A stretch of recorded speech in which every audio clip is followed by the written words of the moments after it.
conclusion. So I'm here to announce that at 9:36 this morning, Matthew L. Moore, Emily's husband, was arrested. He is currently in custody. He was indicted yesterday by the Delaware County Grand Jury on 2 different counts of murder under sections A and B of the Ohio Revised Code, and indicted on felonious assault. I'd like to thank Melissa Schiffel, Delaware County Prosecutor, and her office for their cooperation with us. We're going to provide a complete list of agencies and organizations that assisted with this investigation. But up front, I would like to thank her and her office, Ohio DCI, and also the FBI for their assistance in this case. This is a case that kind of captured the attention of Central Ohio and like I said, our community. And I'd like to thank Emily's family, her friends, and the community for their patience while we work this case. You know, this is how good police work is done. Hey guys, it's Matt. I'm going to critique the press briefing, or whatever you call these things. This is the day I got arrested. This is when they announced to the world that they finally closed their case. They got their grand jury indictment, and they came out and arrested me. If you've ever seen the arrest video, it's pretty wild. But I'm going to critique the press release briefing of what they're saying, how confident they are of my guilt, and that they how they're apologizing to the family and apologizing to the public that it took so long. But he assured everybody that this is how good police work is done. And if you know anything about my case, it couldn't be any further from the truth. It's just, it doesn't matter. This type of stuff gets people convicted because innocence or guilt is secondary. It's money. They don't care. Position that we were facing, we asked for the help of the Ohio State University Skeletal Biology Research Lab. They provided a thorough report of their findings that included multiple facial fractures and multiple neck fractures that Emily suffered. Multiple neck fractures and multiple facial fractures. Multiple facial fractures. Those fractures didn't even exist. We proved that. But he's up there telling the world that I'd beaten my wife to death, beat Emily to death because of the multiple facial fractures. Their own witnesses testified at trial that there wasn't multiple facial fractures. Here that is. What additional factors besides the ligature, besides the 4 fractures in the neck, besides her age and weight, did you consider? I considered the nature of the scene. I considered the fact that she had an additional fracture of her nose, at the edge of her nose. You just heard their expert, Dr. William Schmock, say that part of the rationale for him considering this a murder was the additional fracture to her nose. Not fractures. He didn't misspeak. He said additional fracture to her face. So you got one guy telling you that for a fact at the press conference, multiple fractures to the face as if she'd been beaten to death. And then you have their experts saying it was an additional fracture, singular.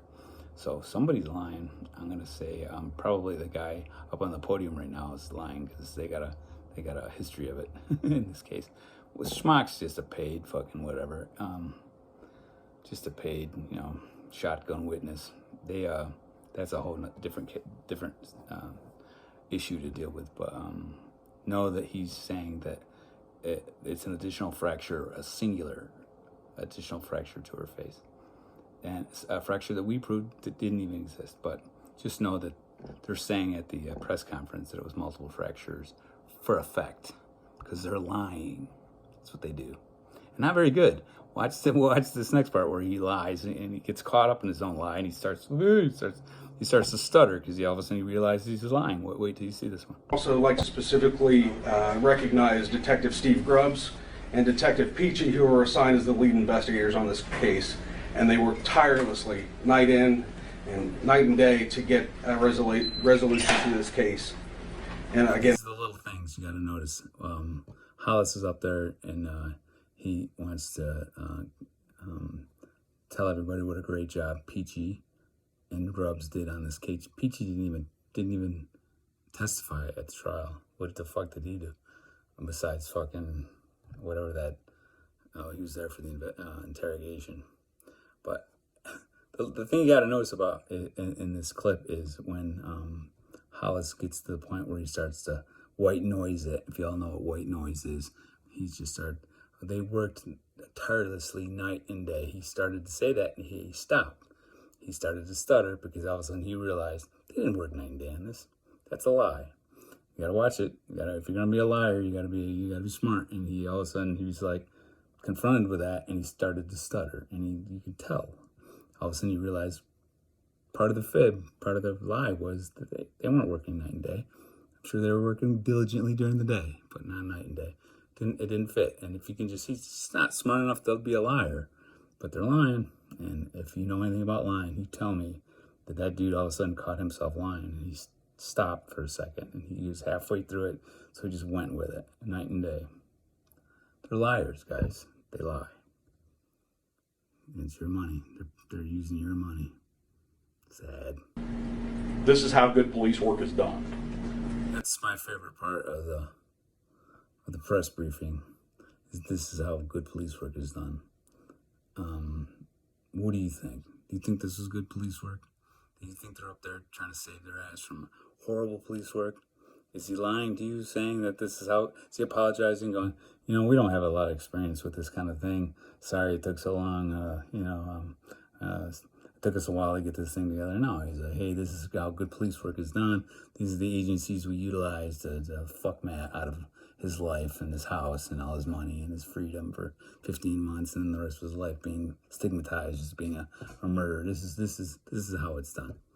They're bad people. They're fucking amateurs down at Westerville Police Department. There's no way, any shape or form, would you consider this good police work, unless you see things as, hey, let's just get this thing going.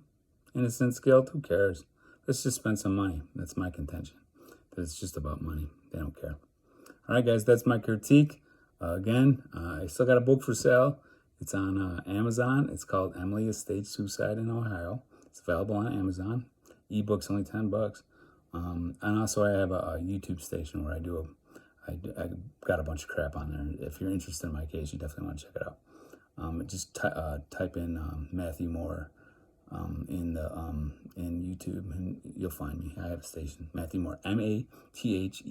Moore is Moore. Type that in there, you'll find it. I'm on there.